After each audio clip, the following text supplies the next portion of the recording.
दोस्तों, इमरान खान के शेर आसिफ गफूर के घर से बहुत ही बड़ी गुड न्यूज सोशल मीडिया पर वायरल हो रही है। हक और सच इमरान खान का साथ देने का अल्लाह ताला ने सिला इस उम्र में 2 जुड़वा बेटों की सूरत में आसिफ गफूर को दे दिया है। आसिफ गफूर ने चांद जैसे बेटों की वीडियो सोशल मीडिया पर शेयर करते हुए 5 मिनट पहले पैदा होने वाले बड़े और खूबसूरत बेटे का नाम इमरान खान रख दिया। आसिफ गफूर और इनके बेटों की खूबसूरत वीडियो दिखाने से पहले आपको ये भी बता दें कि खतरात भी बदलते रहे और ये जो पावर स्ट्रगल है इसकी हैयत भी बदलती रही।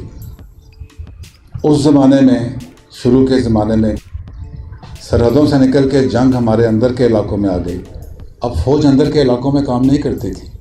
हमारी ट्रेनिंग, हमारा इक्विपमेंट जो है वो रवायती दुश्मन के खिलाफ सरहदों के ऊपर लड़ने का था। दोस्तों, सोशल मीडिया पर आसिफ गफूर और इनके नौजायद बेटों की वीडियो तेजी से वायरल हो रही है, जहां पर वो अल्लाह का शुक्र अदा करते हुए नजर आ रहे हैं और अवाम से गुजारिश कर रहे हैं कि उनके बेटों को खुसूसी दुआ में याद रखा जाए ताकि वो भी बड़े होकर मेरे नक्शे कदम पर चलते हुए सच्चे और ईमानदार लीडर इमरान खान का साथ दें। आसिफ गफूर ने मजीद कहा कि मैं इमरान खान का शुक्रिया अदा करता हूँ, उन्होंने मेरी खुशी में शरीक होकर मेरे बेटों के लिए कीमती गिफ्ट भिजवाया है। जिस तरह लोग इमरान खान का साथ छोड़ रहे हैं, लेकिन मुझे अपने अल्लाह पे यकीन है कि हक और सच इमरान खान के साथ खड़े होने पर अल्लाह ने मुझे इतने खूबसूरत तोहफों से नवाजा है। दोस्तों, इस वक्त हर एक पीटीआई का सपोर्टर इमरान खान के बहादुर शेर आसिफ गफूर को मुबारकबाद दे रहा है। अगर आप भी इमरान खान को चाहते हैं तो कमेंट सेक्शन में आसिफ गफूर को मुबारकबाद जरूर दें। वीडियो अच्छी लगे तो लाइक करें और इस चैनल को सब्सक्राइब करें।